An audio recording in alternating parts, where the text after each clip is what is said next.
Shalom.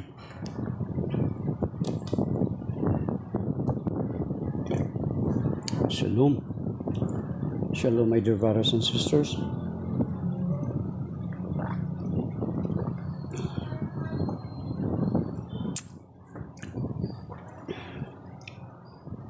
The Catholic Daily Bible readings. The first reading is taken from James, letter of St. James, chapter 5, verses 13 to 20.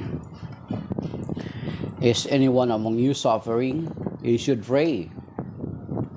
Is anyone among you?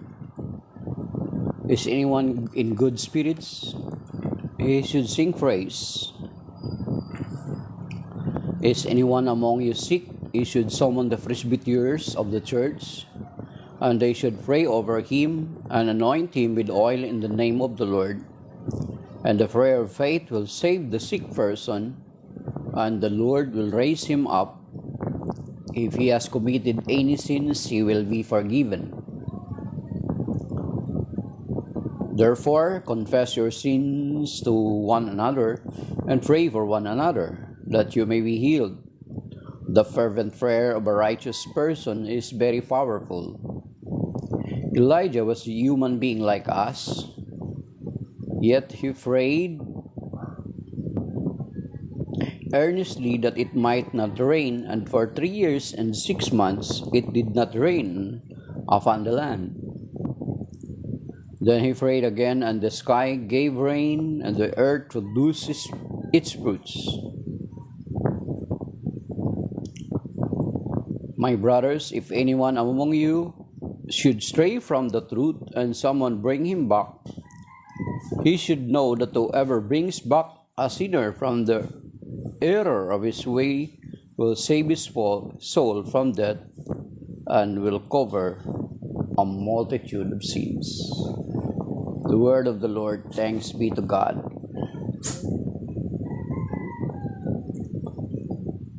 The responsorial psalm is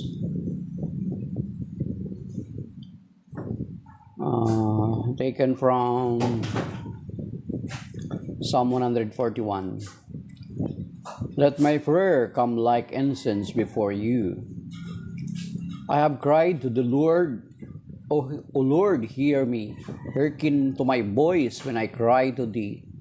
Let my prayer be directed as incense in thy sight, the lifting up of my hands as evening sacrifice. Let my prayer come like incense before you. Set a watch, O Lord, before my mouth, and a door round about my lips. But, O to thee, O Lord, Lord, are my eyes. In thee have I put my trust. Take not away my soul. Let my prayer come like incense before you. Amen. Hallelujah, hallelujah. The gospel of the Lord. Hallelujah, hallelujah. Blessed are you, Father, Lord of heaven and earth. You have revealed to the little ones the mysteries of the kingdom. Hallelujah, hallelujah. The gospel of the Lord is taken from Mark chapter 10, verses 13 to 16.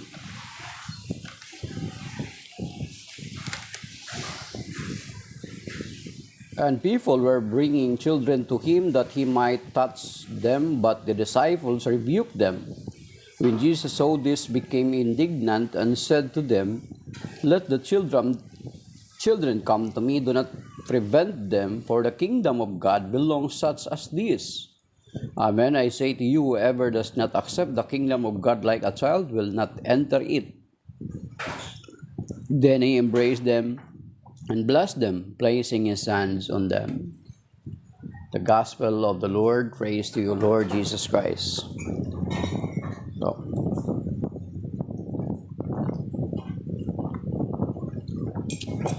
a blessed Saturday po sa lahat ng mga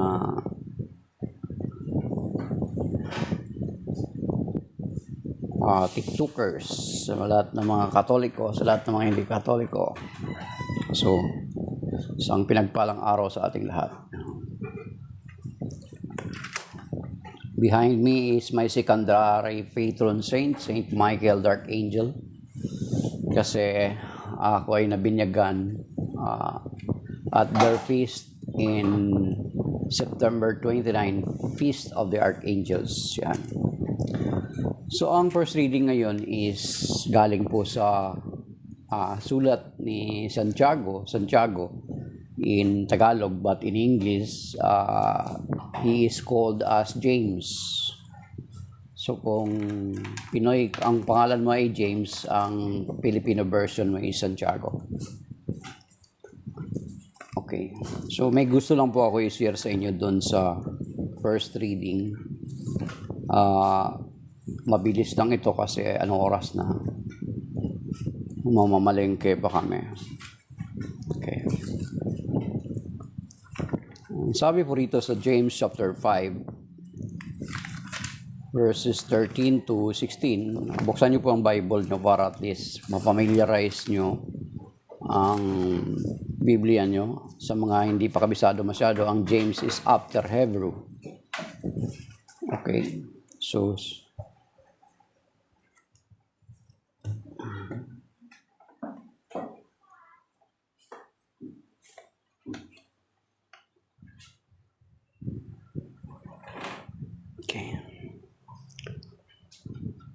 So, ang advice o turo ni St. James dito sa kanyang sulat sa chapter 5 verse 13 to 16, ang sinasabi niya, ang tinuturo niya is kung meron bang sakit o meron bang naghihirap sa inyo, you should pray.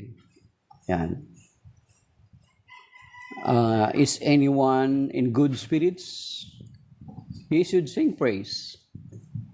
So, there is no chance of, hindi niya sinabi na kung may naghihirap ka is magmukmuk ka sa isang tabi or maglasing ka para makalimutan mo ang iyong problema or magpatiwakal ka na lang. Hindi niya sinabi. Kundi ang tinuro niya is anyone among you suffering? He should pray. Is anyone in good spirits? Kung masaya ka, nagagalak ka, is you should sing praise. Papuri sa Diyos ay awitin mo. Sing hallelujah to the Lord.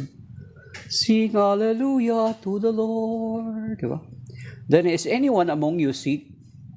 He should summon the presbyters of the church and they should pray over him and anoint him with oil in the name of the Lord.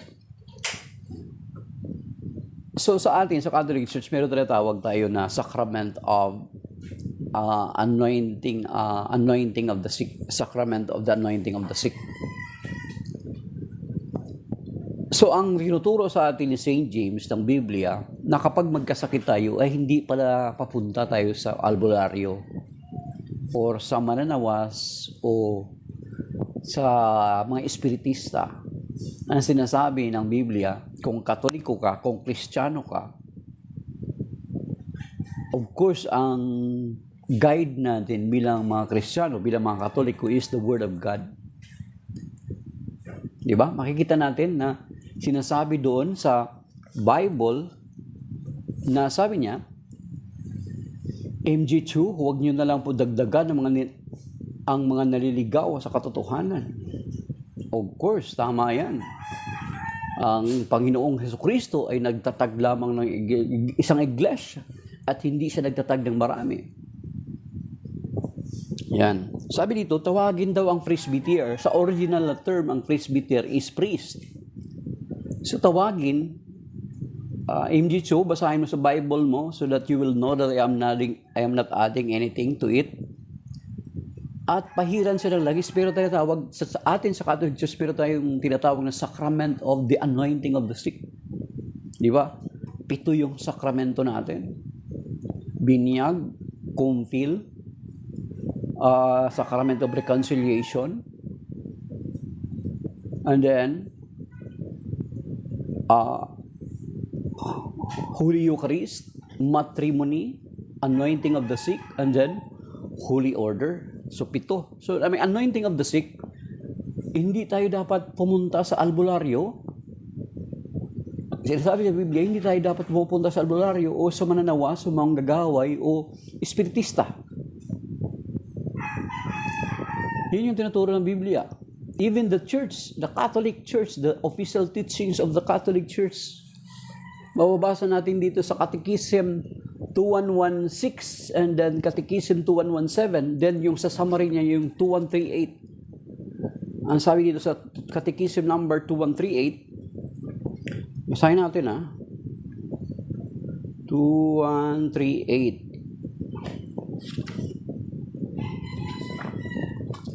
Hanapin natin, 2138. Ito yung summary niya.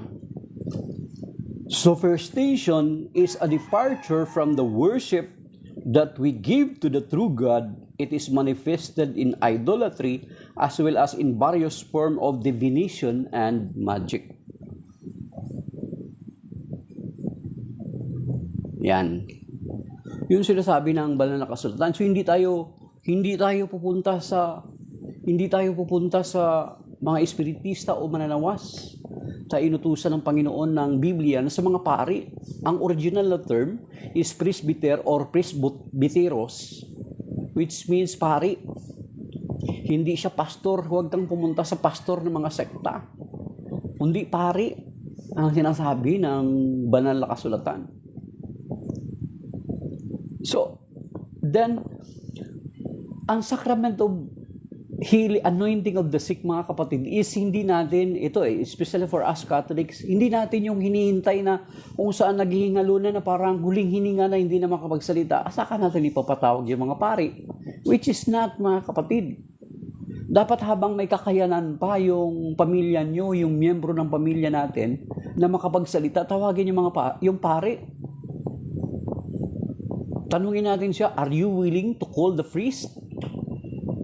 Di ba, mayroong mga taga-ibang sekta, actually, may mga napunta sa ibang sekta na mga from Catholic Church sa convert sa ibang sekta, before they died, actually, nagpatawag sila ng pari. So, meron nga isang beses na nakwento to isa ng pari na panood ko, na pumunta siya sa isang ospital na ang nagpatawag ay isang protestante, isang hindi katoliko. Maybe he is a Catholic before, pero lumipat siya sa ibang sekta. Then, nagpatawag siya ng pari. So, parang kinuwan siya ng nurse, Father, bakit ka pupunta daan? Kasi alam ng nurse, it's not a Catholic. But yung tao mismo ang nagpatawag ng pari. Kasi alam nila na in their heart, they came from the Catholic Church. At alam nila that in the very beginning is ang Catholic Church ang nag-iisang simbahan na nag-exist.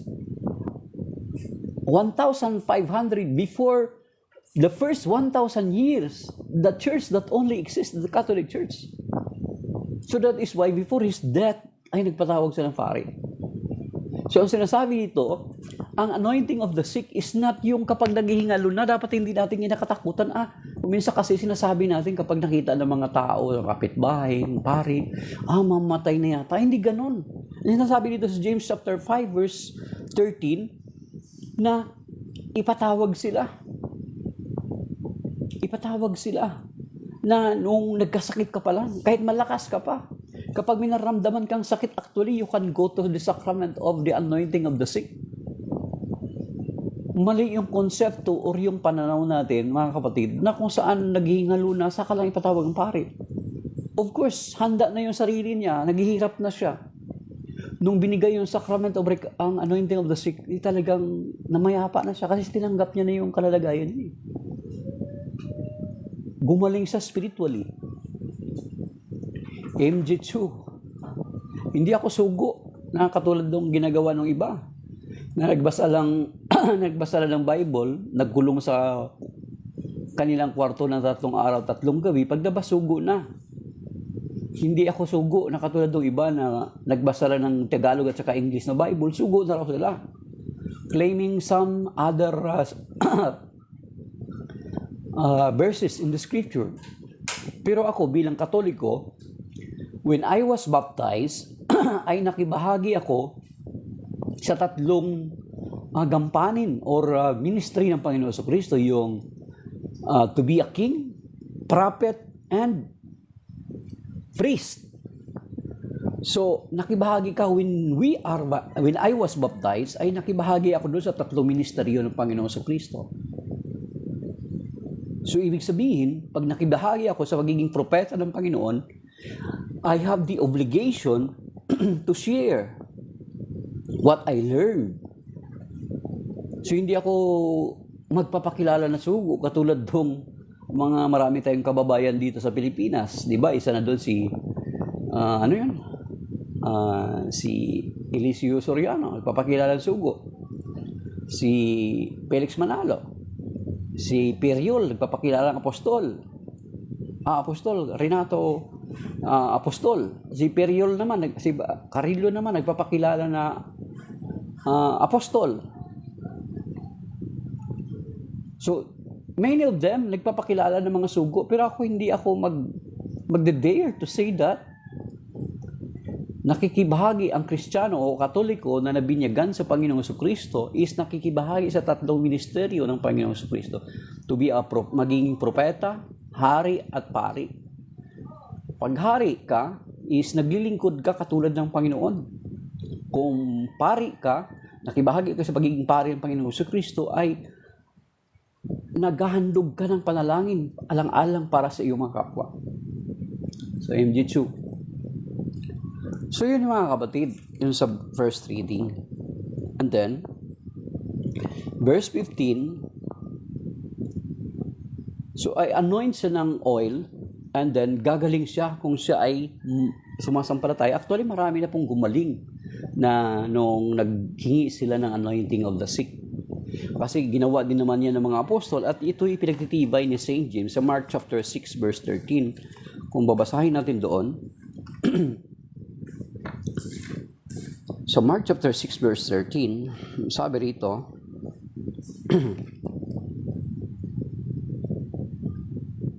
they drove out many demons and they anointed with oil many who were sick and cured them. So you see, so gumaling ang mga napahiran ng kanilang langis. So yan yung anointing of the sick mga kapatid.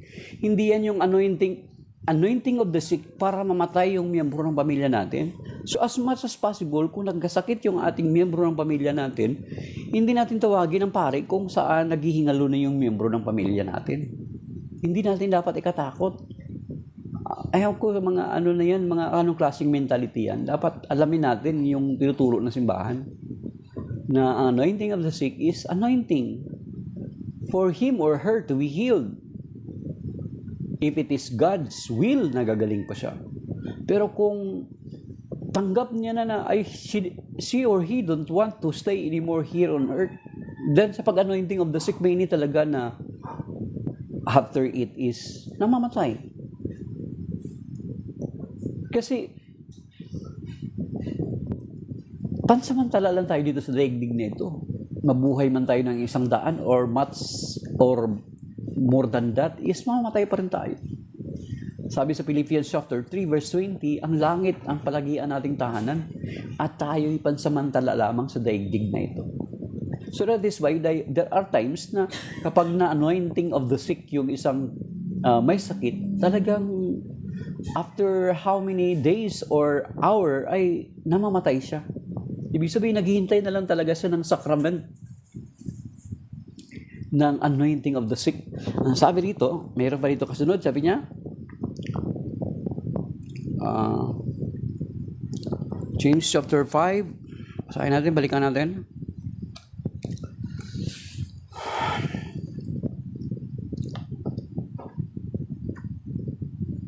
If he has committed any sins, he will be forgiven.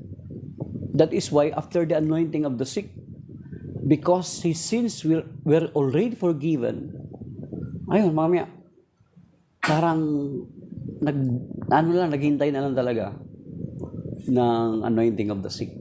Kasi here or his sins were forgiven. He is at peace already to face his Creator. So yun mga kapatid, ang anointing of the sick, huwag dating katakutan. Kahit ikaw malakas pa sa tingin mo na may naramdaman kang karamdaman, go to the priest. Father, gusto ko po mag-anointing of the sick.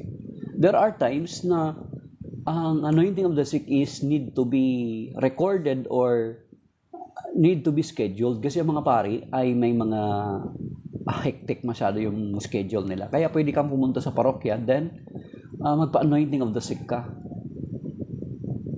I'd like to have appointment of anointing of the sick. It's either ikaw ang pumunta sa parokya or the priest will come to you if you're not able to walk.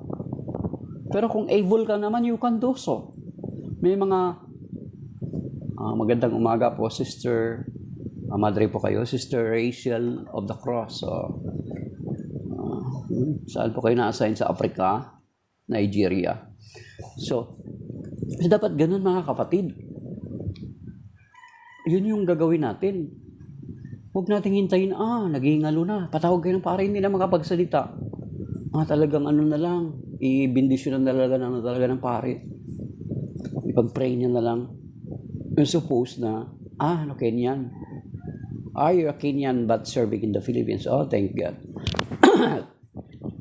We have religious priests here in the PSDP here in the Philippines. They have also their congregation in Kenya,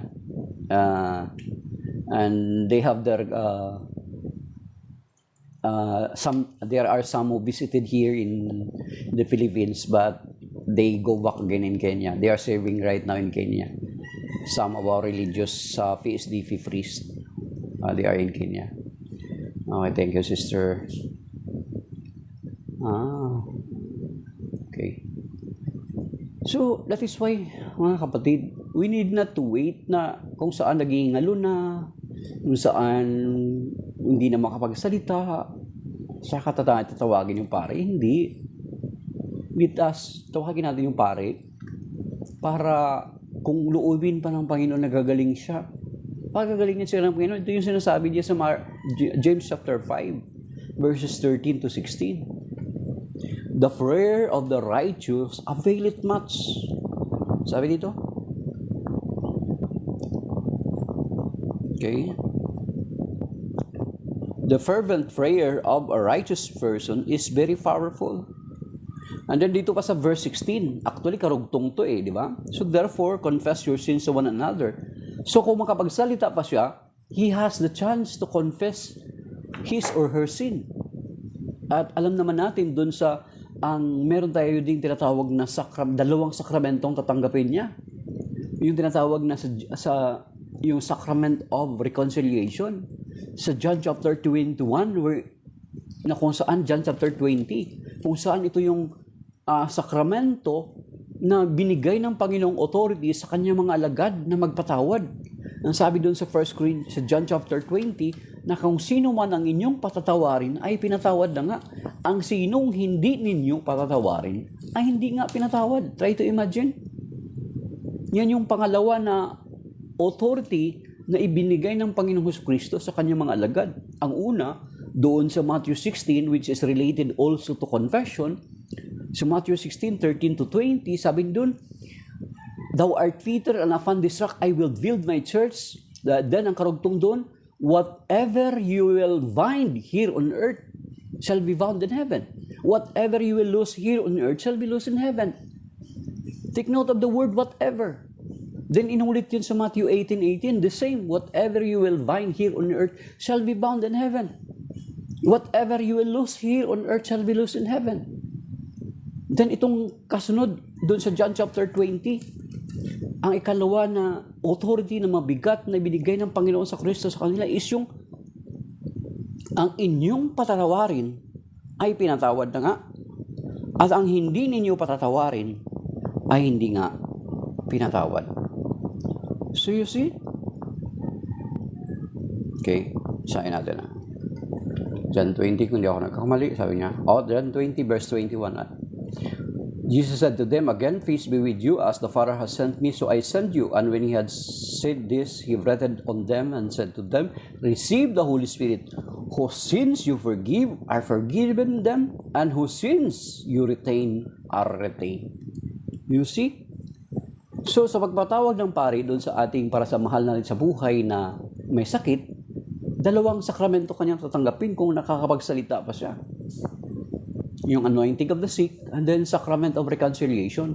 Magkukumpisal mo na siya. Yun yung binasis doon sa John 20 na binigay ng authority ng Panginoon.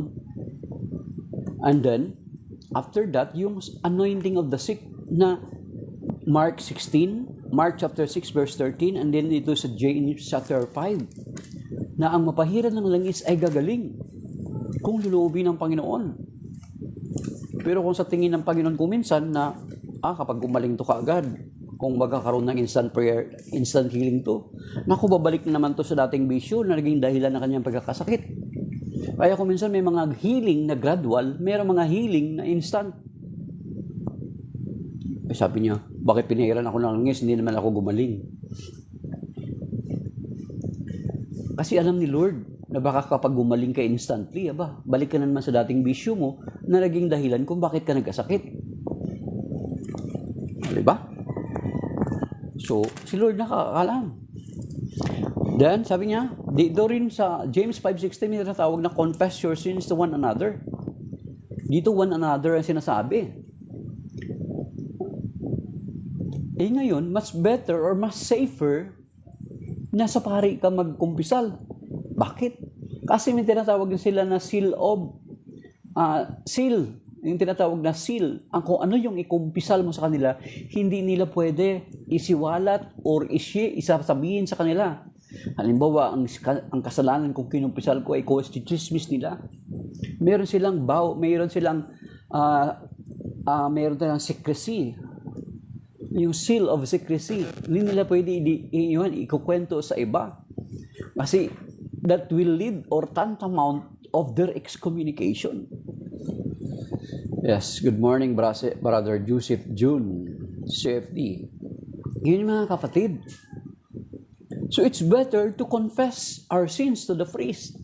Kasi binigyan sila ng authority ng Panginoon doon sa John chapter 20 na ang sino mang kasalanan kanilang patawarin ay patatawarin nga. Ang hindi nila patawarin ay hindi nga pinatawad. You see, ang bigat nun. Ikalawa yun sa authority na binigay ng Panginoon na kung ano man ang kanilang pahintulutan dito sa lupa, ay pahintulutan sa langit. Ano mang ipagbawal nila dito sa lupa, ay ipagbabawal sa langit. The Catholic Church has possessed that authority or possessing that authority alone. Bakit? Tayo lang yung may tinatawag na unbroken link from our current leaders up to the apostles. Tayo lang. Kahit na-check nyo yung history nyo, kahit kayo yung mga sekta ng mga denominasyon na meron kayo, i-check nyo yung history nyo. Only the Catholic Church can do that. Meron tinatawag kaming apostolic succession. We have the unbroken link from Saint Peter up to Pope Francis. Hindi lang kami basta-basta nag-claim ng verse sa Bible. We have the fruit.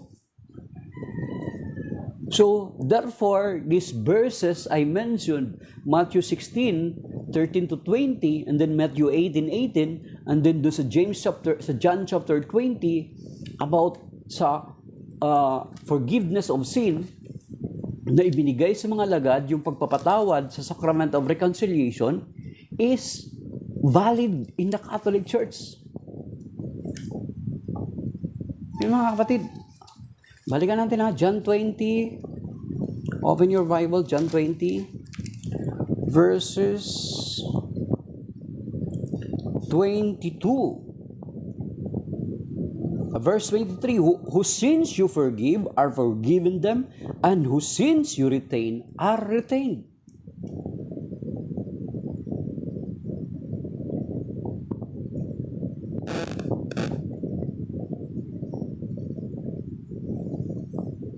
You see, mga kapatid. So, yun yung sinasabi sa James chapter, sa first reading pa lang. And then,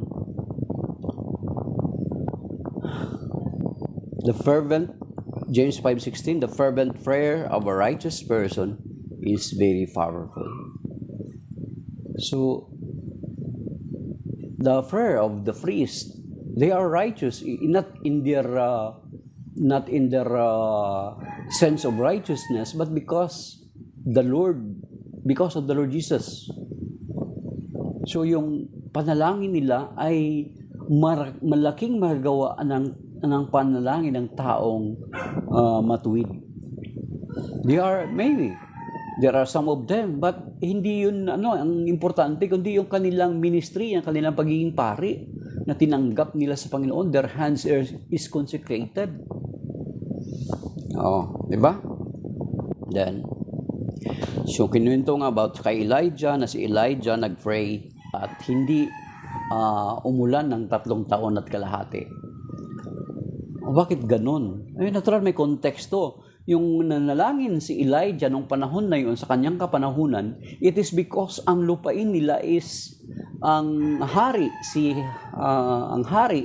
ay nakapangasawa ng si Jezebel, na kung saan naglilingkod, may mga pinaglilingkurang mga Diyos-Diyosan, si Baal.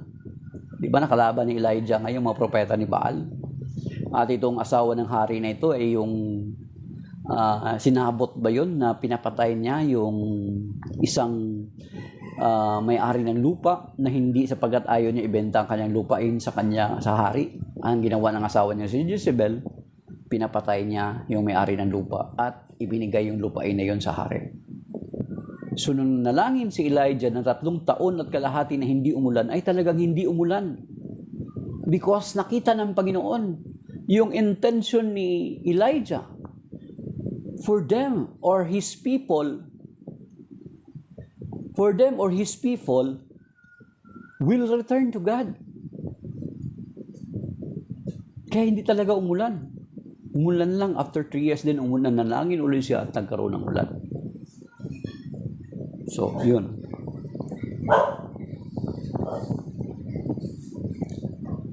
Then, so verse 19, may para if anyone naman. So verse 19, kapag nakaakay ka, di ba? Nakaakay ka ng taong naligaw ng landas. Sabi dito, whoever brings back a sinner from the error of his way will save his soul from death and will cover a multitude of sin. So you see, kasi sinasabi doon sa Daniel chapter 12 verse 3, kasi nung nakalipas na araw, yung causes of sin, kapag nagiging dahilan ka ng pagkakasala ng iyong kapwa, is mabuti pa raw na bitinan ka ng isang gilingang bato sa iyong leeg. Then dito, kapag nakaakay ka ng tao pabalik sa Panginoon, it covers the multitudes of your sin. Then sabi doon sa Daniel chapter 12 verse 3, na kapag nakaakay ka ng mga tao pabalik sa Panginoon, ay ikaw ay parang talang magniningning sa kalangitan ng walang hanggan. Doon sa Daniel chapter 12 verse 3. Basahin niyo po Daniel chapter 12 verse 3. So, pero kung ikaw nagkakasala, nagiging sanhi ng pagkakasala, ang recommendation sa iyo ng Panginoon, ang sinasabi ng Panginoon bilang babala, hindi naman necessarily na gawin natin ito sa kapwa natin, na kapag ang isang kapwa natin ay nagiging sanhi ng pagkakasala, bitinan natin isang gilingang bato at itapon sa dagat. Kundi ito'y babala para sa atin na ay ganun pala katindi yung supposed na dapat gawin sa isang tao na nagiging sanhi ng pagkakasala. Kasi nagkakaroon ng domino effect yung kasalanan na ginawa mo, na naging sanhi ka ng pagkakasala ng iba, nagiging domino effect yan. Yung example ko nga last other day is about chismis. Diba? Pinakalat yung chismis, isang chismis, hanggang sa kumalat until such time na saka palang ma-realize na i-check kung totoo ba talaga yung ipinapakalat. So, ang dami na nagkakasala because of it. So, you see, yun yung halimbawa. Kapag nag-akay tayo ng kaluluwa pabalik sa Panginoon, it covers the multitude of sin. At sinasabi sa Daniel chapter 12 verse 3. Basahin natin sa Tagalog. Sa Daniel chapter 12 verse 3. Buksan niyo po ang Bible niyo. In Daniel chapter 12 verse 3. Ito So piliin natin. Ano yung gusto natin? Magiging sanhi tayo ng pagkakasala? Or magiging taga-akay tayo ng mga nagkakasala pabalik sa Panginoon? Sabi dito, verse 3, at yaong may pagkaunawa at umakay ng marami tungo sa kabutihan ay magniningning na parang tala sa kalangitan magpakailanman. So kung tayo yung nag-aakay ng mga tao pabalik sa Panginoon, para tayong mga tala na magniningning sa kalangitan magpakailanman. Pero kung ikaw yung nagiging sanhi ng pagkakasala, katulad ng ebanghelyo nung last other day, is mabuti pa raw sa iyo na bitinan ka ng isang gilingang bato. So bigat 'to, di ba? Okay, basahin natin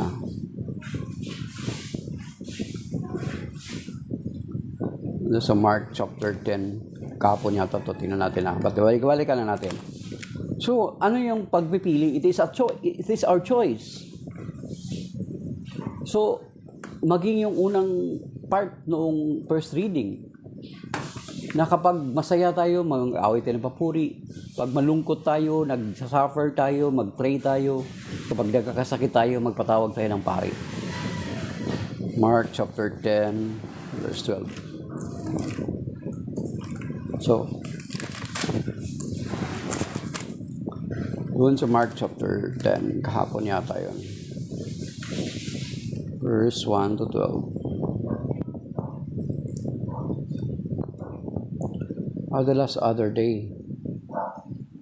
Mark 9, 41 to 50. Yan. Mark 9, 41 to 50, the last other day na ebanghelyo. So saan tayo? Saan pipiliin natin? Magbalik ng mga taong naliligaw sa Panginoon or magiging sanhi ng paggaligaw nating kapwa? Na kapag nagiging taga-akay tayo na mga tao pabalik sa Panginoon, sinasabi sa Daniel chapter 12 verse 3 na magiging parang tayo, magniningning tayo mga tala sa kalangitan magpakailanman. Hi Saint Isidore, good morning. Pero mo si Saint Isidore nakikisalamuha sa atin. Okay. So, yun mga kapatid. Yun yung sinasabi sa first reading. And then sa ebanghelyo ngayon is ito. Sa ebanghelyo ngayon, Mark chapter 10 verse 13 to 16, sinasabi na may nagdala ng mga bata sa Panginoon at hinarangan sila or hinadlangan sila ng mga apostol, mga alagad. Kasi alam naman natin noon, sa society nila is patriarchal, is, di ba kahit pagbilangin sila, ang mga lalaki yung binibilang sa Bible, di ba, nung nagpakain ng 5,000, lalaki lang binilang, noong pati ang babae at mga bata ay hindi binilang. So, since they are in that situation, na parang context na yon, is hinadlangan nila yung mga bata. Pero nagalit ang Panginoon na huwag ninyong hadlangan ng mga bata na lumapit sa akin. Sapagkat sa mga katulad nila, naghahari ang Panginoon. Di ba? Yun sinasabi sa Ebanghelyo. Balikan nyo ng Mark chapter 10, verse 13 to 16. That is why we, sa Catholic Church, that is why sa atin sa Catholic Church, we baptize the infants. Because they are not excluded in the kingdom of God. They are included. Isa yan this is one of the reasons why we baptize the infants, why we baptize the kids. Kasi ang sinasabi doon sa John chapter 3 na ginagamit ng mga born again natin, ng mga kababayan natin, mga born again, di ba? Except a man be born of water and spirit. Ang mga bata is tao din sila. Hindi sila excluded sa kingdom. They are included. Okay, so yan na, nagsisinyas na yung boss ko, alis na raw kami, pupunta kaming palengke. Oo, mamimili na kami ng aming kakainin namin. So yun kapatid, that is why actually there are many other biblical passages why we baptize infants, not only in the passage ng itong Mark chapter 10, verses 13 to 16. So, hindi natin pwede i-prevent yung mga bata. Mali yung ginagawa, mas mali yung ginagawa ng mga kapwa natin ng mga protestante, yung tinatawag na dedication. Actually, kung babalikan mo ang Exodus, makikita mo yun yung reason ng dedication. Then why they follow that? We are not under the Mosaic law. Bakit nila sinusunod yun? ang mga panganay ang ino-offer. How about the second kid? Ang context niyan is nasa Exodus. Kaya dinidedicate ang mga bata na mga lalaki, ang panganay. Ngayon, kung ginagawa nyo yan ngayon, is maling practice yan. Hindi yun yung tama. Ang tama is yung sa Catholic Church to baptize the kids. Sapagkat ang baptism sa mga bata ay katumbas ito ng pagtutuli sa mga Hudyo. For you to become a part of the Jewish community, the God covenant people, is you must be baptized. You must be circumcised after 8 days. Try to imagine, walang kamuwang-muwang yung bata. Hindi siya pwede makatanggi. Ipapatuli siya ng kanyang magulang after 8 days. Sa Catholic Church ang bata, for you to become a part of the Christianity, that is why sa mga binyag, di ba, nakikita yung mga tarpaulin, welcome to the Christian world. Bakit? Kasi, nung bininyagan ka ang bata, wala rin kamuwang-muwang katulad ng mga bata sa mga Hudyo. For you to become a part of the body of Christ, the church, you must be baptized. Bakit ang baptism? Ano yun? Ang baptism or binyag ay pakikiisa sa Panginoon. Romans chapter 6, di ba? Basahin niyo dun sa Romans chapter 6. And then sinasabi sa 2 Corinthians chapter 5 verse 17, therefore, if any man be in Christ, he is a new creation. Old things are passed away, behold, old things become new. Ang 2 Corinthians 5:17 nakalagay doon sa Tagalog, ang sino man nakipag-isa kay Kristo ay isang bagong nilalang. Sa binyag tayo ay nagiging isang bagong nilalang. Mga kapatid. So ang bata, yun yung sinasabi sa John chapter 3 na pinanghahawakan ng mga kapatid nating born again. Except a man be born of water and spirit, he cannot see the kingdom of God. He cannot enter the kingdom of God. Children, little children are not excluded in the kingdom of God. They are included. They are not excluded. Hindi nahintayin pa mag 12 years old ka. So kung tatanungin legally, kung tatanungin natin legally, ang mga anak ng mga protestante ay hindi pa Kristiyano at their age at 12. Magiging Kristiyano lang sila kapag nabinyagan sila, hindi nung during the dedication. Sa iglesia, dapat natatag ng Panginoong Jesucristo, hindi ng tao. MG2. Hindi ko lang alam kung narinig mo kanina yung sinabi ko or baka umalis ka. Kasi yung legitimacy ng authority, it was passed down from generation to generation.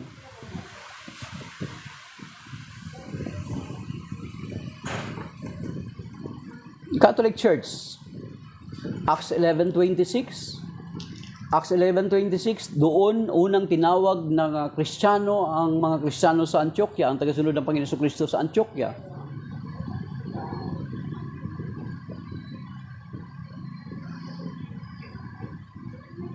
Diba? And then at that place also, in the first century, around 110 AD, it was also in Antioch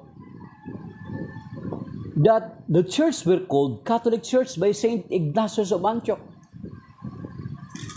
MJ, kung ang pangalan ng iglesia mo nakapangalan sa Panginoong Jesucristo, pero kung ang founder niya tao, halimbawa, IA, si Manalo, Roma 16:16 yung kiniklaim na verse, MG2, or Acts 20:28 ka naman kung ikaw ay Brother Eli Soriano at saka 1 Timothy 3:15, kahit ang kinin nila yun, hindi yun mag-uugma sa inyo since na yung sinulat ni Saint Paul yun ay hindi umaangkop sa panahon na kayo ay nag-exist.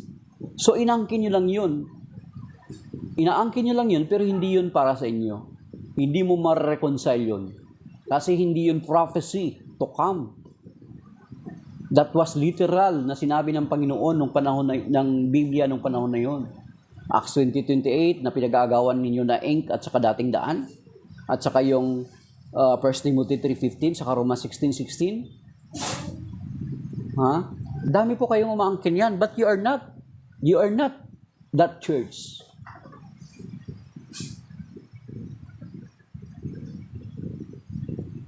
Pero sangayon po ba kayo na lahat ay tinatag ng Diyos ay tinatawag sa kanyang pangalan? Hindi isa lang ay tinatawag ng Panginoong Hesukristo sa kanyang pangalan, itinatag ng Panginoon.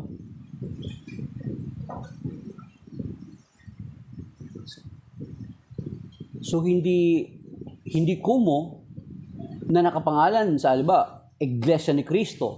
Pero kung titingnan mo sa registration, it is only named to the Lord Jesus Christ.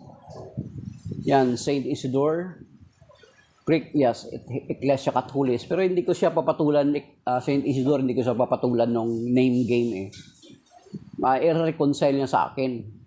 Kahit sabihin mo yung pangalan nila is nakapangalan sa halimbawa kay Iglesia ni Cristo. It does not mean na nakapangalan kay Jesus yung Iglesia ni Cristo, kanya na yun. Hindi po yung totoo.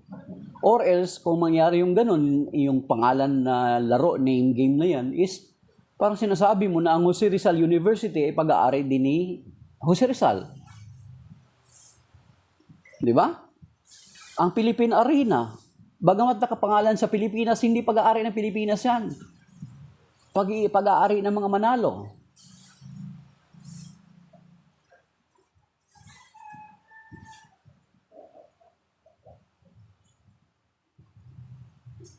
Ngayon sa 2 Chronicles chapter 7 verse 13 to 16. If my people who are called by my name, you are called by my name, Christians. Acts 11:26. Actually, yung evolution ng pangalan, mabasahin niyo sa Acts chapter 9, ang pangalan dati ng mga tagasunod ni Kristo ay The Way. Then sa Acts 11:26, doon unang tinawag ng mga Kristiyano ang mga tagasunod ni Kristo. Di ba? You are called under the name of Christ. Kaya nga Kristiyano. Then doon sa Acts 11:26 sa Antioquia, in the first century, sinulat yun ni Saint Luke. In that very place, around approximately 110 AD, doon din tinawag na ang church is Catholic Church. He described it as a Catholic universal. Kung tatanungin naman kita, since sa Bible ay inaangkin nyo yung Iglesia ni Cristo, at may sinasabi din sa Bible, 1 Timothy 3:15, Acts 20:28, except lang sa translation, ibig ba sabihin, dalawang iglesia ang itinatag ng Panginoon, at yan ba itumutukoy kay Manalo at kay Ginoong Soriano and any other persons who registered their name before Christ, after Christ's name? Alang Isaiah chapter 43, and then yung chapter 41 hanggang 46, it does not refer to Manalo, it refer to Cyrus. Of course, Isaiah 43 verse 7, and then sa 2 Chronicles chapter 7 verse 14 to 15, di ba? Yun yung sinasabi sinasabi doon sa Acts 11:26 ng Kristiyano. They were called after the name of Christ. Pero kung nag-aaral ka MJ2 sa English, grammar, yung sinabi sa Matthew 16, noun ba yun? Diba? The Catholic Church is the Church of Christ. The Catholic Church is the Church of God. Yung mga nasa Bible na kiniklaim ninyo, kahit gaano karami yan, hindi yan makapaprove na kayo po yan, mga kapatid. Sorry to say, tingnan mo, i-ano mo yan, i-reconcile mo sa history nyo, i-reconcile mo sa kasaysayan.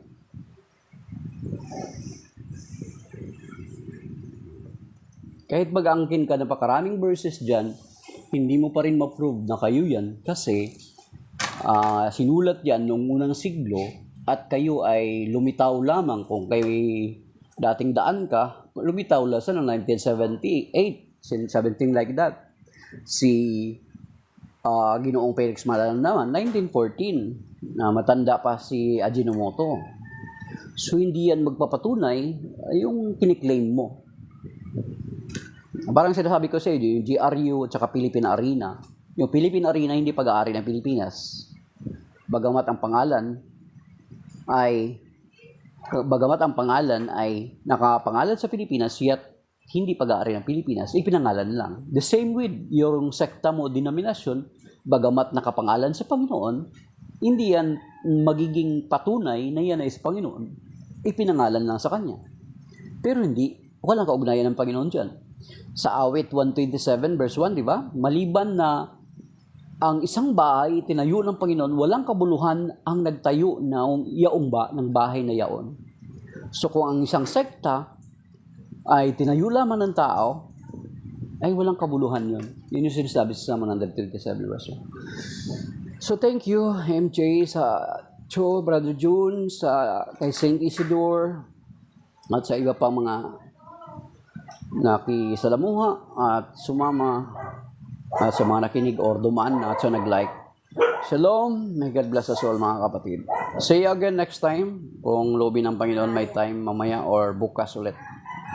So may God bless us all. Late na po ako. Bye-bye, God bless.